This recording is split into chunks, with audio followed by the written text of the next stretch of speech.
मैं दावे के साथ कह सकता हूं कि महेंद्रजीत मालवीय जी का जनाधार वहां खत्म हो चुका है। उनकी जो संदिग्ध गतिविधियां हैं वो आम पब्लिक में, आदिवासी भाई लोगों में पूरी तरीके से उनको पता लग चुकी हैं।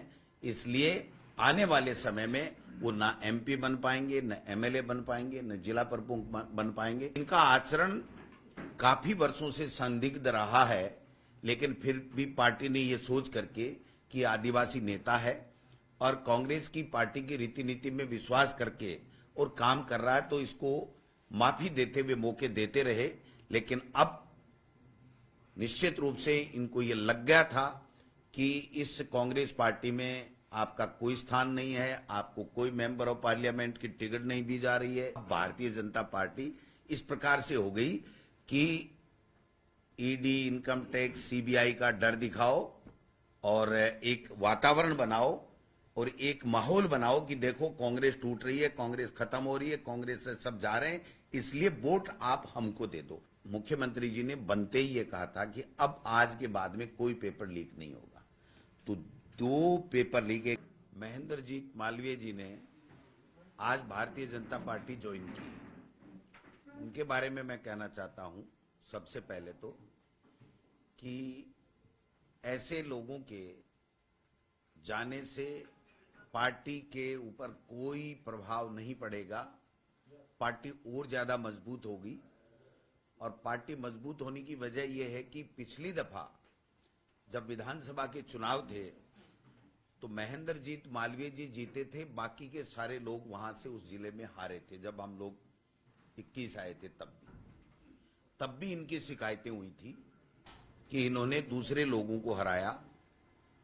फिर इन्होंने स्पष्टीकरण देकर के आश्वस्त किया था कि मैं भविष्य में इस तरह की बात नहीं करूंगा।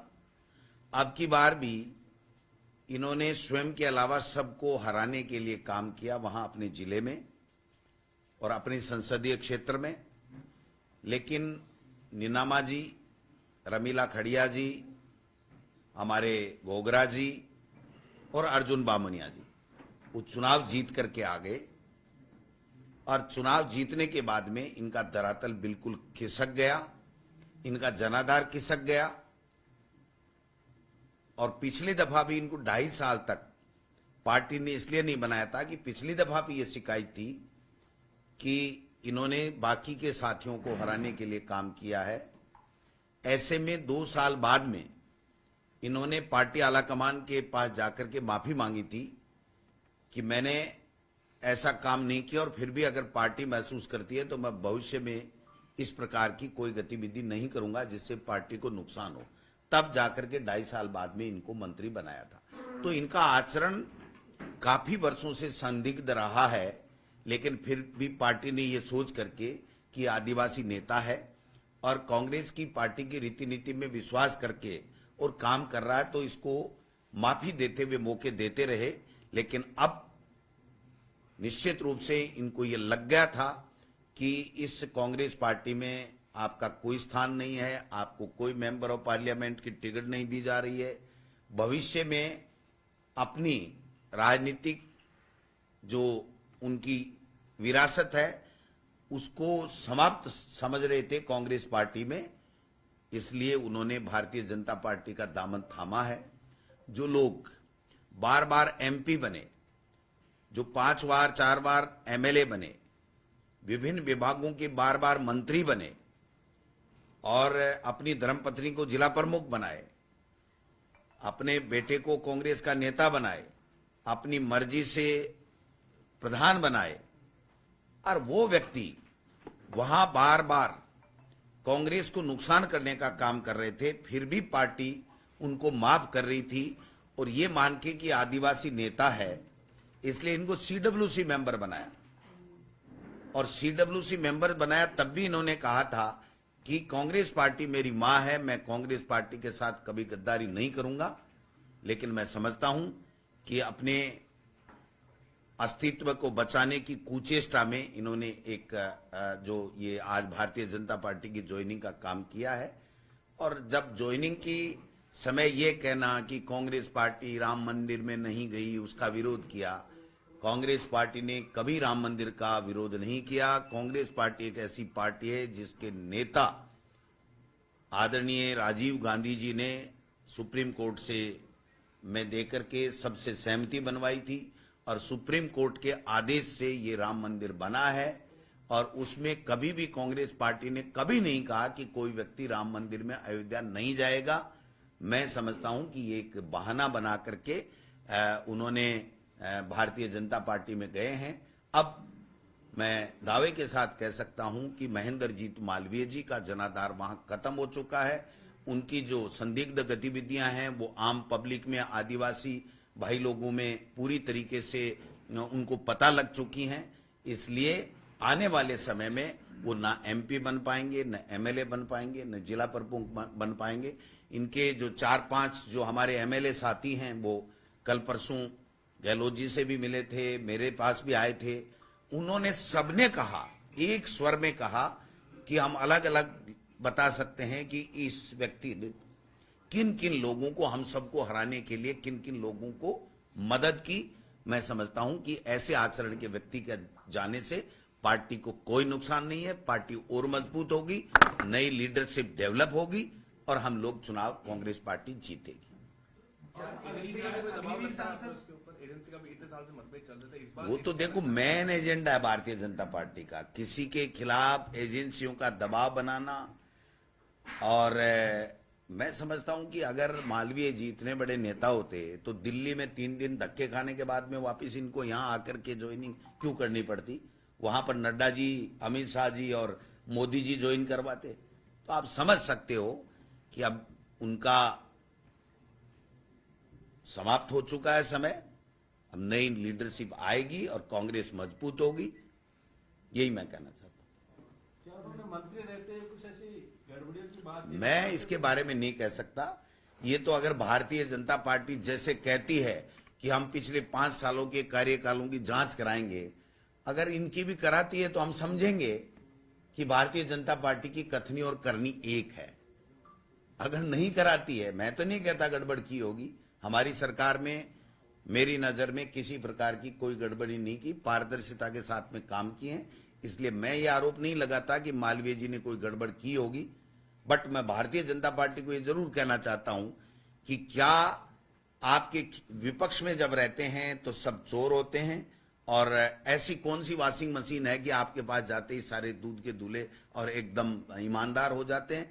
तो वो देखते हैं, क्योंकि भारतीय जनता पार्टी के मुख्यमंत्री जी ने और तमाम नेताओं ने यह कहा कि हम पिछले 5 साल के कार्य जो काल था उसमें जितने भी हैं उनकी सबकी जांचें कराएंगे। तो अगर वो जांचें कराएंगे और उसमें क्या पाया जाएगा वो आने वाला समय बताएगा। आज हम इसके ऊपर कोई बात नहीं कर सकते। भाई साहब है ना, पूर्वी राजस्थान को भी साधा जा रहा है बीजेपी ने और उधर से पश्चिमी राजस्थान को भी साध रहे हैं, इधर से शेखावटी क्षेत्र को भी साध रहे हैं। तो क्या लग रहा है कि लोकसभा चुनाव से पहले बीजेपी और भी कांग्रेसी नेताओं से खुशबू लेगी?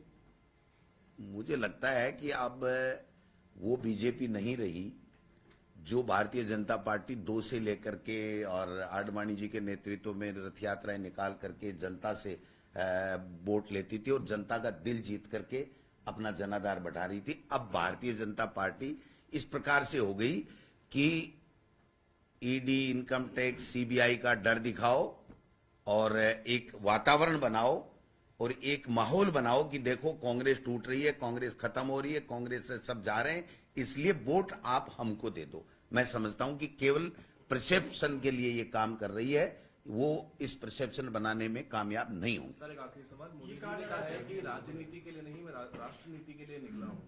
ये भी एक परसेप्शन तो कोई भी हम कौन सी राष्ट्रीय नीति की बात नहीं करते हैं या राष्ट्र के लिए काम नहीं करते हैं। देश का 140 करोड़ की जनता का प्रत्येक व्यक्ति राष्ट्र के निर्माण के लिए काम करता है। मोदी जी कोई अलग से नहीं करते हैं।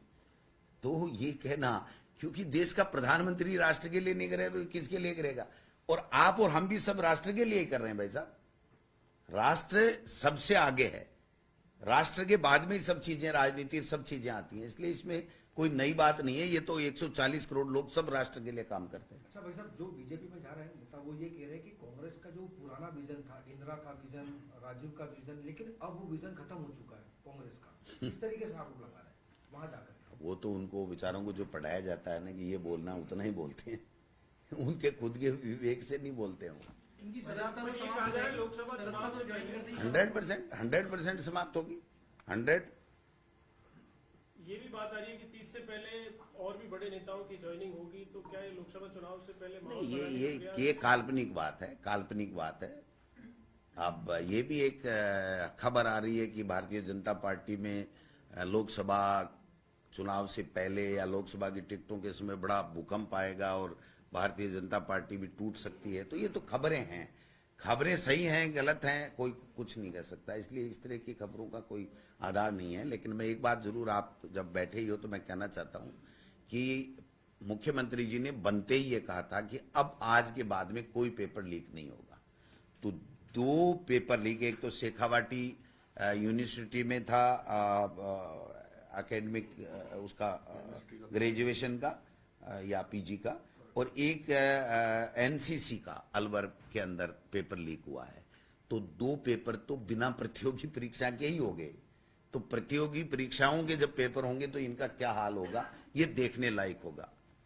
सर, राहुल गांधी का दौरा है, राहुल गांधी आएंगे न्याय यात्रा 25 को, क्या क्या रोड में बिल्कुल, जो अभी टेंटेटिव कार्यक्रम भारत जोड़ो न्याय यात्रा का राहुल गांधी जी का बन रहा है, वो 25 तारीख का हमारा अलवर डिस्ट्रिक्ट में वो प्रवेश करेंगे और उसके बाद में शायद 1-2 दिन का ब्रेक होगा और उसके नेक्स्ट डे फिर अलवर शहर से हम शुरू होकर के और फिर आगे दूसरे स्टेट में वहां पर जाएंगे।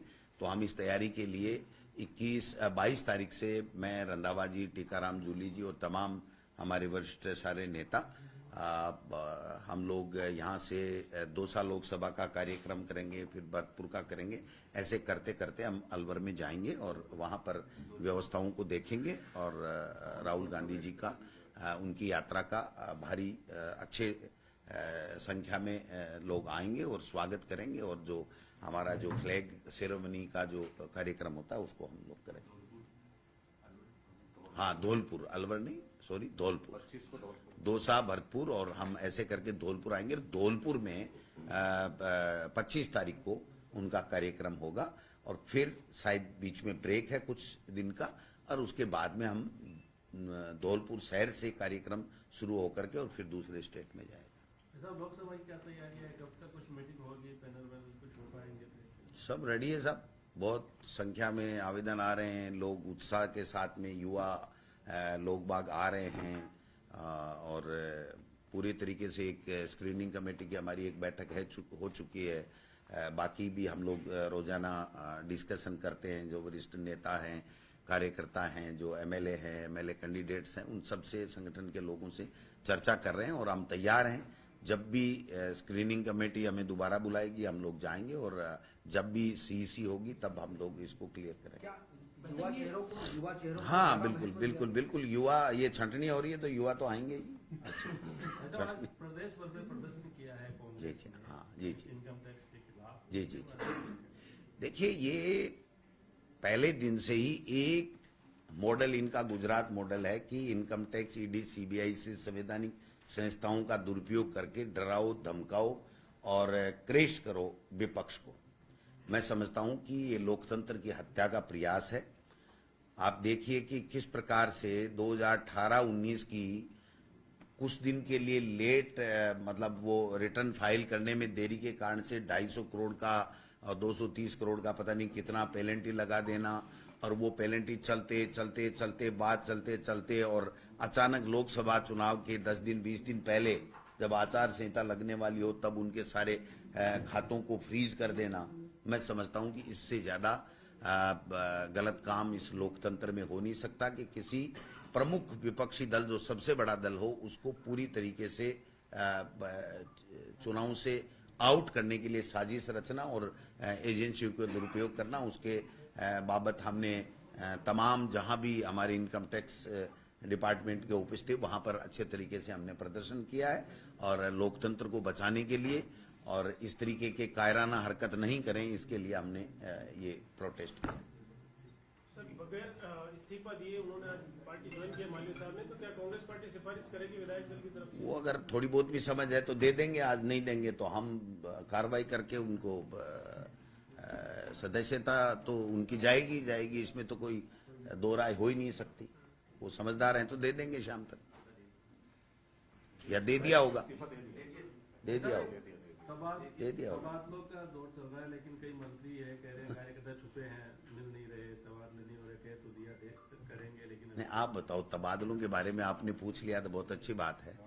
तबादलों के लिए सबसे पहले इस सरकार ने बनते ही ये कहा था कि हम तबादले नीति के आधार पे करेंगे, किसी की सिफारिश नहीं लेंगे। और इसका प्रमाण यह है कि किसी भी मंत्री को उसकी इच्छा के अनुसार ऐसे नहीं दिया गया, बाबू कनिष्ठ लिपिक यूडीसी नहीं दिया गया, ठीक है। तो अब दूसरा तरीका कौन सा है? अगर ट्रांसफर खोलें 10 दिन तो वो नीति से करें। नीति 1-2 डिपार्टमेंट को छोड़ करके नीति बनी हुई नहीं है, पुलिस को छोड़ करके कहीं भी किसी डिपार्टमेंट की नीति नहीं है।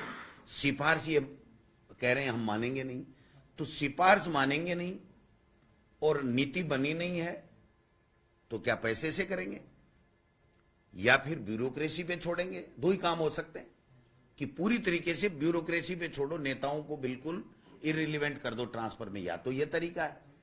अब कौन सा तरीका अपनाएंगे ये देखने वाली बात है, क्योंकि जब एक बार इन्होंने कह दिया कि हम नीति से स्थानांतरण करेंगे, तो जब तक ये हर डिपार्टमेंट की नीति नहीं बना देते तब तक इनको कायदे से ट्रांसफर खोलने नहीं चाहिए थे। और ट्रांसफर खोले हैं तो अब समझ से परे है कि वो कौन सी नीति इनकी दिल्ली से पर्ची आएगी और कौन सी पर्ची के आधार पे क्या करेंगे, ये तो देखने वाला आने वाला समय बताएगा। अभी हुए नहीं तो हम क्या कह सकते हैं इसके बारे में कि वो किस तरीके से करेंगे।